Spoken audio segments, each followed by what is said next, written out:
broadcasting around the world. This is the Hard Asset Money Show. Your wealth, your money, your future.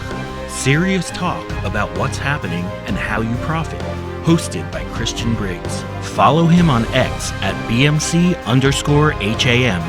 In 3, 2, 1.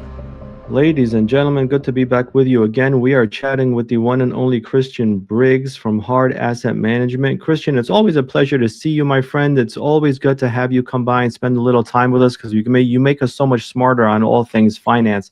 How is it going, my friend? Good. Thanks for having me. I didn't know if I was making you smarter or making you run to hide sometimes with the topics. A little bit of both. But I'll tell you what, sometimes, the truth has to be spoken about, because when you're aware of what's happening, I know we're going to do a couple of shows in the future on some crazy things that are going on with Palantir and the like. But when you know what's happening, when you become aware, you can plan a little bit better. You understand the world around you a little bit better.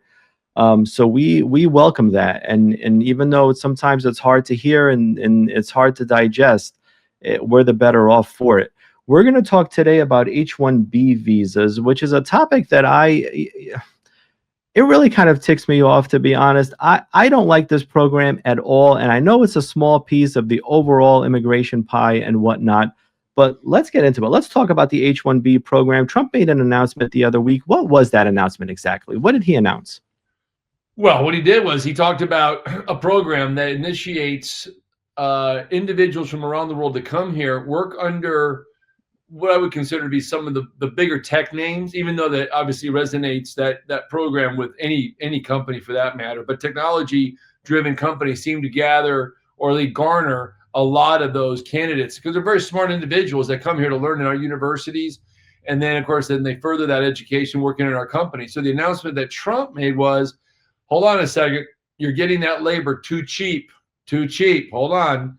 I'm going to put a little fee on that. Now, it was talked about originally, if you remember, Mike, they were going to do $100,000 per year in order to have an individual come to this country, get a particular type of work visa, because that's what it's, a work visa. Okay, it's a very specialized work visa, and say, okay, but the problem is when you've got people in America, men and women, that have gone to university training for computer science, or some type of training, even in vocational schools, because there is computer science now in trade and vocational schools, not just high-end universities.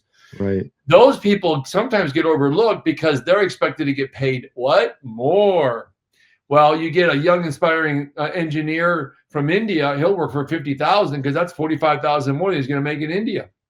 So it was an inexpensive way to get talented people here, to use them within the ecosystem. Technology, again, kind of being the big part. And Trump's like, no.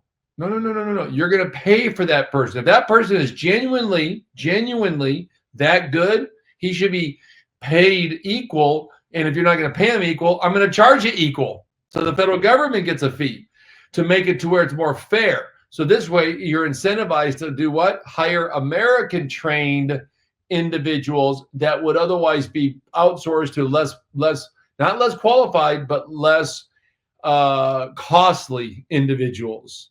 So what Trump's saying is, okay, you want those people from overseas to come here and take those jobs? You got to pay for it. And then people will say, well, maybe that guy over there that went to that school in North Carolina is just as qualified. He's now cheaper. He's less expensive. That's what the announcement was all about. I can't tell you how much I like this, and I love the logic behind it, as you just so eloquently broke down. If this person is a premium person that you're bringing from overseas, why not pay a premium on it? What's the counter argument to this?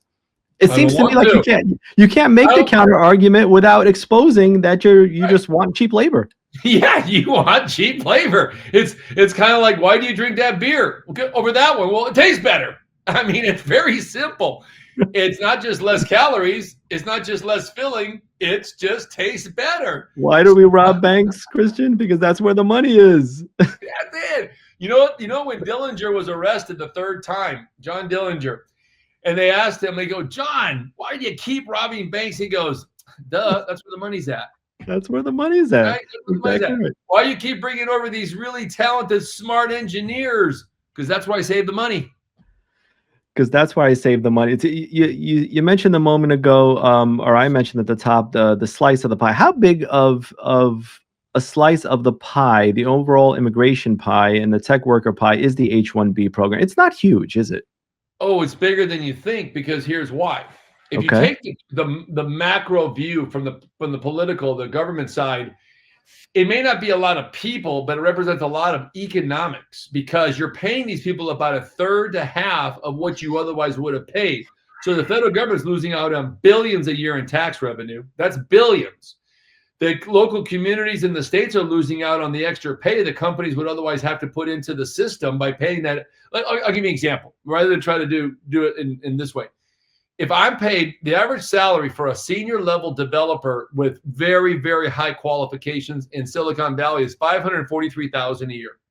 Okay? Mm, Now, the taxes are high in California, federal, state, local, real estate, sales tax, all that stuff. You're netting about half, but that's still $250,000 to $275,000 a year net. yeah. How much of that money goes back? If you're hiring somebody with the same quality of talent, you're paying them how much? $1.50. That's it. So the company in general, like it's Google, is saving $400,000 a year per. Now, again, it's not hundreds of thousands of people, but it's tens of thousands. In fact, it might even be close to 100, 200,000 on the high end when you go all the way down. Right. So now let's say it's 250,000, still a drop in the bucket. But if you're saving 200 to 400,000 a year, the federal government loses, the state loses, the local community loses. How many jobs at the grocery store, the convenience store, the gas station, the child care, the dry cleaners?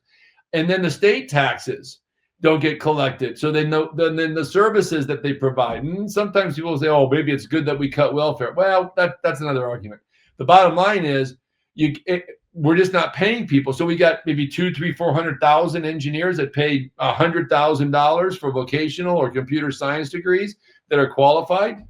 The only people that get rich is Google, is Meta, is Oracle. Okay, these are companies that are utilizing the system, and they're taking full advantage of it, and that's why their stocks are soaring. They got enough money. Google makes 10, 20 billion a year. Microsoft, 20 billion a year profits. They have more than enough money to pay these guys a little extra, hire American, do the right thing. It's all about doing the right thing. It's not about the money anymore, even though it is. You got to do the right thing. And I think what Trump's trying to do is call them out. Say, look, if you don't think that these people in America have the same quality of workmanship, let's just say it for what it is, whether you're a carpenter or you're a tech guy, it's workmanship, then okay, fine. But guess what? If you think the guy from India or the guy from Sri Lanka or the guy from Mexico or wherever, or China, is better, great, pay him. You're going to pay him. But I bet you're going to be wrong when you think about Americans. They're the best workers in the world. We make the best stuff. We have the best people, and we have the best opportunities of any country in the world. So do what's right. I think that is so smart. Do what's right. This idea of economic nationalism, every other country in the world practices it, and it's a bad word here. It's a four-letter word here. When did this happen, and how did this happen? This happened with Obama. He never liked the word nationalism. He always thought of communism. See, he's doing the wrong syllable, the wrong adjective, the wrong nouns. He was all about suppression. Okay, suppress through over regulatory environments, regulations, right? We know this to be true.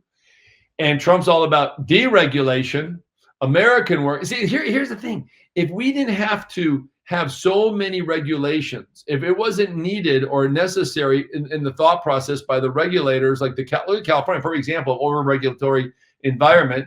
Nightmare. If we didn't have people who thought that way, we wouldn't have to pay as much because we wouldn't have as much inflation. We would have better middle class, more middle class. We would have a higher level GDP from the bottom up, not the GDP from the billionaires down. See, when you overregulate, you have to pay more and we get less. That's a fact. It's a fact. And government doesn't put that money back into a system of growth. They put it back into a system of contraction because it continues to contract the middle class by numbers. So what Trump's calling out and saying to all of these big, it's mostly tech companies. I mean, just say it for what it is. I mean, Walmart, Target, they get their version of that, but it's only just the big 15 to 20 companies that are hiring, whatever the number is. I know it's a lot, and it does fluctuate quite a bit, but he's calling them out saying 3 things. If you don't think the American worker is as good, great. You're going to pay for what you think is better. You're going to pay for it. Right. 2, if you think you can get around not paying them as much, then you're not doing the right thing. Okay, so do the right thing. And the third thing is, if you can't understand the first 2, call me and I'll direct you. And that's what he's saying. Okay, if you have any issue with the first 2 questions or the reasons why you should be doing it, give me a holler and I'll set you straight. That's what Trump was trying to say. This is the kind of thing, this is the kind of common sense thing. That's exactly what I voted for President Trump last year. And this is exactly what I voted for. This kind of common sense thing that you or I, these decisions that we would make if we're, or anybody else who truly cares about this country would make if they were sitting in that chair. This H-1B program, let's take a step back for a moment. Is this necessary? Is it really necessary? Wow, that's a tough question. I mean, it's nice to give foreign exchange, I call them foreign exchange students at the end of the day, because that's kind of what they are. They're young people that have very strong viability. Look, if they weren't good at what they did, they're not going to get hired by Google. They're not going to get hired by Microsoft. So let's just, fair enough. Okay, so think about that. If they weren't qualified, they wouldn't be hired in the first place. So they are qualified. Let's just leave it there. Right. So you're giving opportunity sometimes to where certain people may never have that opportunity. I love the idea of taking someone from here with less opportunity, dropping them in America, and all of a sudden they're like, I won the lottery. What better does it feel to give a lottery ticket to somebody who probably would have never expected it in their entire life, let alone at the young age, right? I take a lot of pride in that. That's a great point. You're 100% right. Yeah. It's like, that's the gift that keeps on giving. It'll help his family. It'll help generations. So there's value there.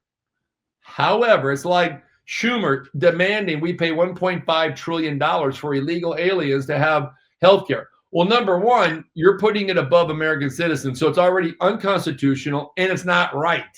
Yeah. Right. And number 3, who's going to pay it? Who's going to pay it? Right. Well, who's going to pay it, man? Mike, we got $38 trillion, baby, almost worth of debt. You want another 1.5? Call Chuck and say, Chuck, how big is your 401k? Wire that down to the federal government and we'll use it. The party is over 100%. Yes. This canard that companies can't find the talent here at home isn't, first of all, I challenge that. But even if you want to accept that at face value for the moment, isn't that the real problem that should be addressed? I mean, it's like me, you're renting a house from me and I come over and I bring you bigger and bigger pots. And you ask me, why am I bringing these bigger pots over here? And I say, well, to catch all the water that's leaking from the roof. I'm doing you a favor. I'm bringing you a bigger pot. Well, isn't the real problem that I need to fix the roof? Isn't the real problem that if there's a talent deficit here in the States, shouldn't we be doing something about that being the root cause? Yeah. Well, first of all, there's no talent issue.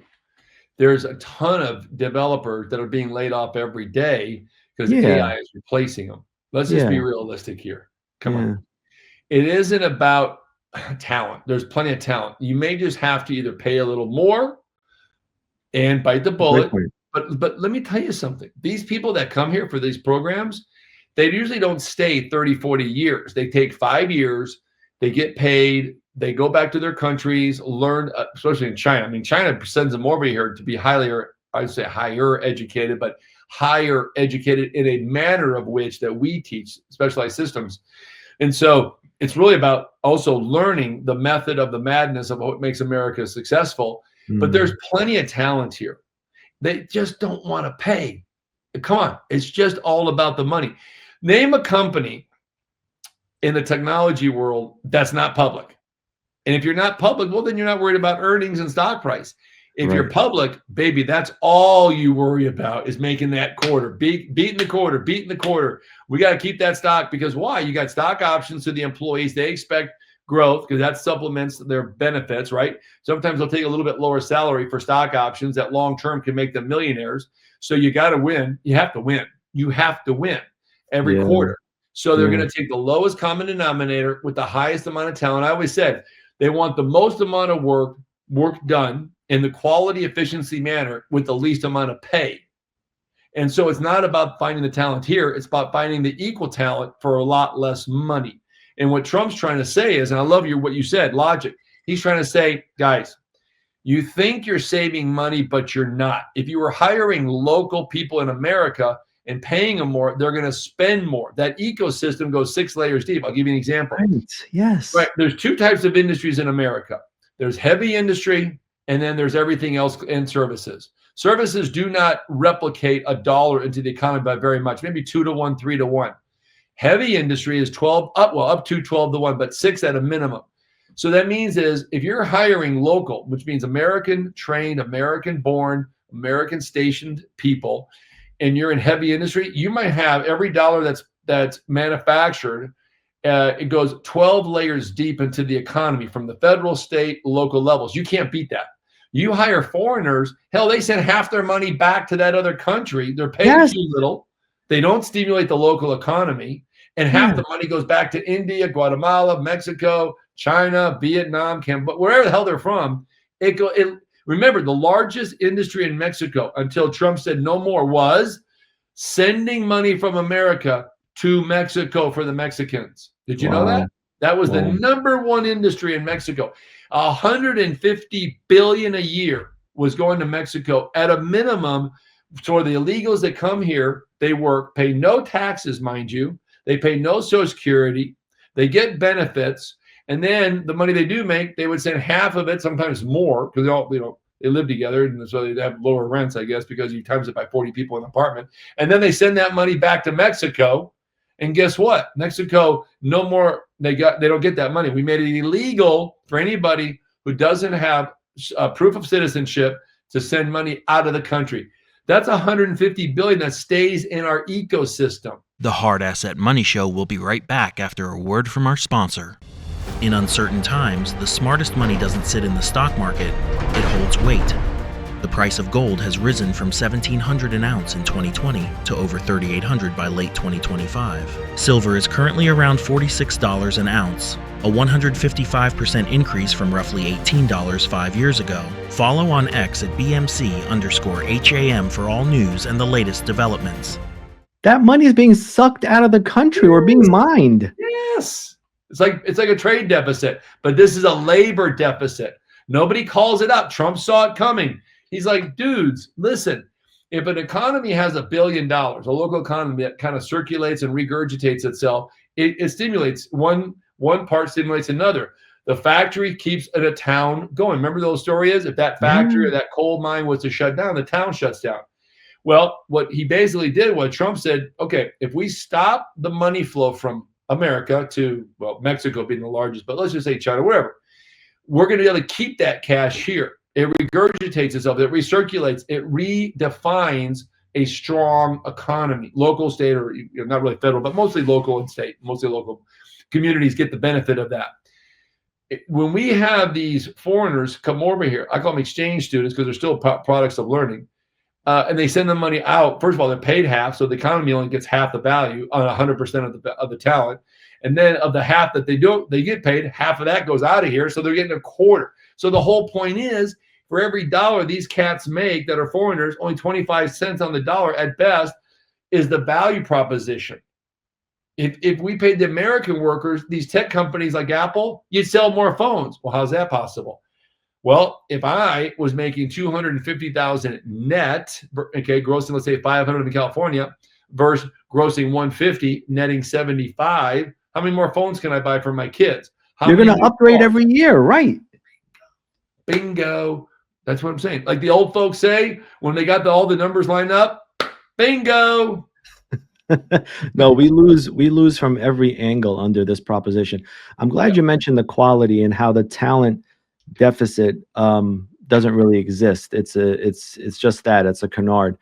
I know a couple of people in the advanced programming field, quants, I think they're called, and they will tell you that maybe it was true 15 or 20 years ago, but today, this idea that hiring from overseas, and the example that they both gave were workers from India, high-tech workers from India, that there's a lot of fraud going on there now. There's a lot of, if you want to call it resume fraud, people who will say that they're qualified in certain things, and then they come here and then the companies find out that they're not as qualified as they purported to be. Speak on that for a second. Are you seeing that? Are you hearing that? Well, it's hard for me to put in context what is or isn't. You hear the rumors, Yeah. and some of those rumors are started to hurt the programs. Some rumors Yeah. are starting to help the programs. Yeah. Now, is there any kind of waste in anything? You bet. If you go to your trash can, people say, well, it's all waste. Well, there's even more waste when you don't fill your trash can up all completely. And the Right. dumpster is only a third, but the truck still comes and spends 100% of the time taking That's this right. much trash out. That's That's wasteful. right. That's inefficient. That's There's right. inefficient, there's waste in every program, every agency, no matter how it is. You try to minimize that so it doesn't cost more money to operate a business, or in this case, sometimes government. I don't know so much about if it's a lot of fraud or waste. I will say this: the whole program is flawed. It was a good program at a point. It's like unions. Unions were started 150 years ago to Right. protect child labor. How Right. many children do you know under the age of 18, 16, 15, 12 are working in the Detroit auto manufacturing business? That Okay. would be right around 0. Zero. Right. You get caught with a 12-year-old kid spot welding on the assembly line, you better have a lot of parents' permission, because You're someone in big for time it. is going That's to come right. down hard on you That's for right. doing that. Unions are outdated. Okay. So the whole program, this visa program, is outdated. It's outdated. You need to hire American. You need to realize the value proposition is far greater. You're going to make more money, do the right thing. Your people are going to love your company. Yeah. So quit trying to always make the dollar the absolute reason you do anything. Sometimes doing the right thing, when you're if you're Sergey or Larry, the two founders of Google, or Larry Ellison of Oracle, or the Bill Gates of the world, and you have these big opportunities, spend a couple of bucks and do the right thing so people actually like you. They don't like you right now.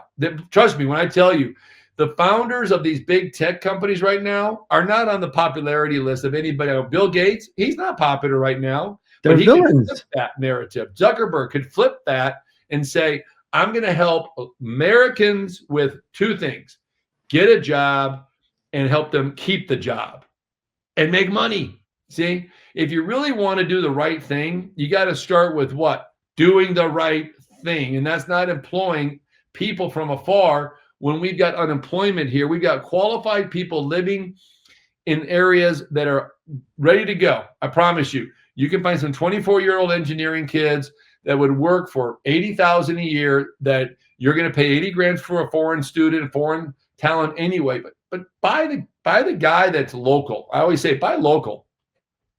Buy local. No, I think Buy I think local. that is so smart. You also say something else that I think is very smart. You say economic austerity. It's essential. Tell us what you mean by that. So a lot of times when people try to look at the company's bottom line and they try to look at the lowest common denominator, it's like this. Do you remember the space shuttle? There were two. There was the Challenger that blew up in '86 and the Columbia that blew up over Texas years later. Okay.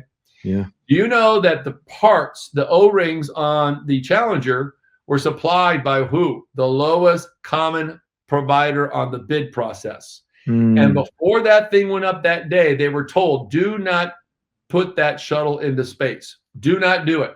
We can't guarantee the quality of the work that could be sustainable at the low levels of that freeze that they had.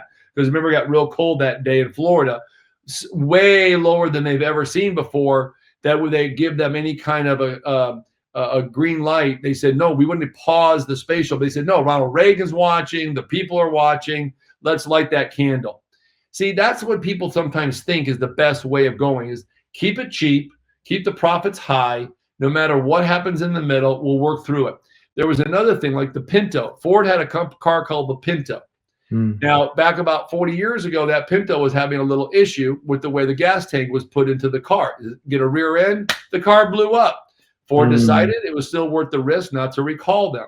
See, I look at this difference. When I look at it and measure any kind of economics, whether it's austerity from the government or corporations have to kind of pull in the reins a little bit, you got to do the right thing. And Ford finally had to do the right thing with the Pinto. NASA had to do the right thing with the space shuttle. And well, of course, the Columbia proved that they were trying to do it. They didn't do it quite all the way. Get Americans working.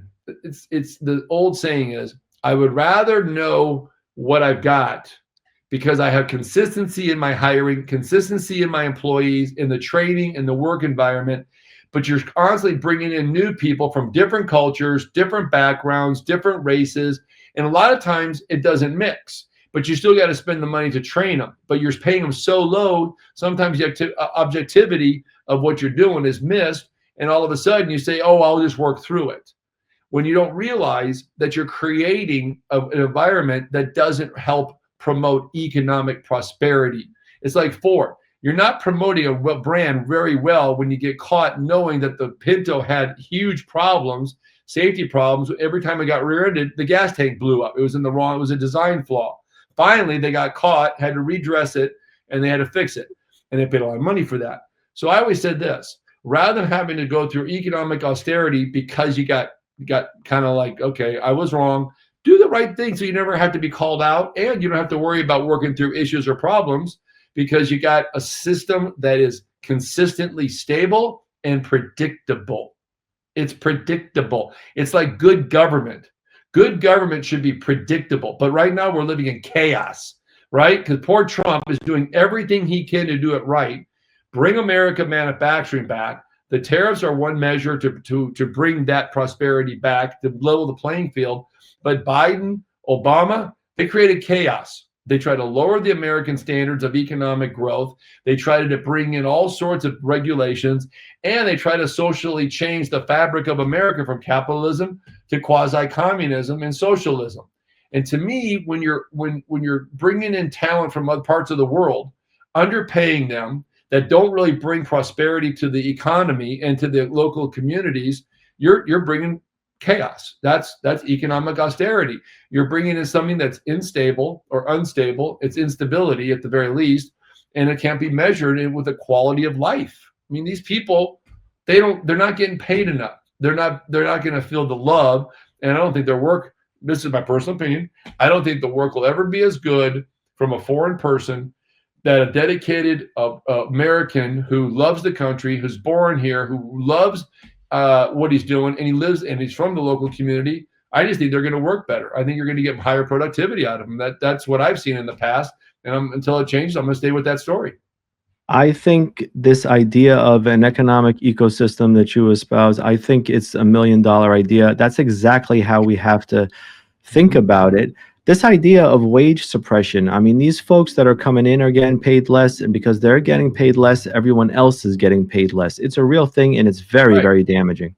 It's economic austerity. That's what I'm saying. Nobody's ever said it. Excuse me. And I'm trying to tell people it's a real thing.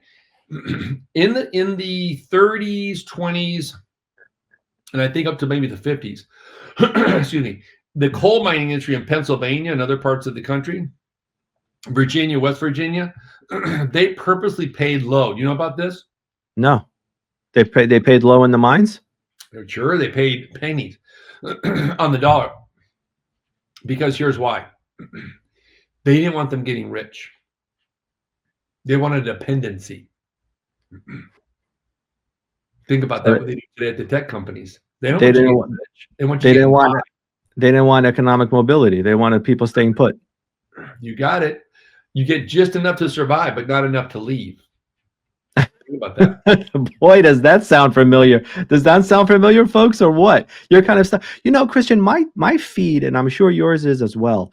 Yeah. It's full of people, and it's depressing as all get out, because it's full of people who are literally bawling. They're crying their eyes out, and they're sitting there in their cars after getting off of a double shift at work, and they're telling us that they've worked 60 or 70 hours a week. Their spouse works the same, and they are barely getting by. This is a crime. It is a national scandal. No one should have to work 70 or 80 hours a week and barely get by. This is not America anymore. If that's what's going on, this is no longer America. Mike, let's go back to 1969. A postal worker, a mail carrier, could afford the average cost of a home, the average price of a home in America on his salary, no problem. Can you imagine? Okay? No way. And let me tell you what these companies, I can prove I'm right about this. Go look at the balance sheets of the top 50 United States corporations, regardless of industry. Look at how much cash they're sitting on. Mm-hmm. Look at how much cash, about $2 trillion. Now, what if, I'm just going to spitball here, 20% increase in wages across the board. Do you think they're going to miss that money? No. Not at all. No, it would not make a difference in the long-term growth of the company. It would, in fact, it would probably accelerate the growth. And people are like, how can that happen? Well, I'm glad you asked, because when you pay a little bit more, the community benefits so great because the dollar gets recirculated, regurgitated in the economy. It goes from this person to this person to this person to this person. Think about this: if you're making $300,000 a year versus 150, that's more discretionary cash to spend. You're going to eat out more. You're going to buy your wife a newer car every 2-3 years instead of every 7 to 10. Think about that. You're going to probably get a little bit of a remodeling, and guess what else? The pool for the kids. That's $200,000. You're not going to pay cash, but you're going to do a 10 or 20-year note. Why? Because you can afford it. And then the pool guy has more money in his pocket. What's he do? He buys a newer iPhone. What does that do? Exactly Apple now sells more iPhones. And we keep exactly the cash in America, and we increase. This is what Trump's trying to do. That's what he's trying to do. But nobody's listening. Nobody's listening, but we are glad that you are, my friend, because you tell it like it is, and you tell us what we need to know. We have a few seconds left here. Tell the folks about Hard Asset Management and the great work that you guys do over there. Man, we do a lot of stuff. We sell precious metals by the gangbusters. You can find me at BMC_HAM on Twitter, X. I still call it Twitter. I don't know. I'm probably always going to. So do I. I mean, it's like Facebook. So do I. And if anybody doesn't like it, well, too bad. So BMC_HAM. Follow us there. Hard Asset Management is BMCHAM.com. Call us toll free for a quote on precious metals. Love to give you a price.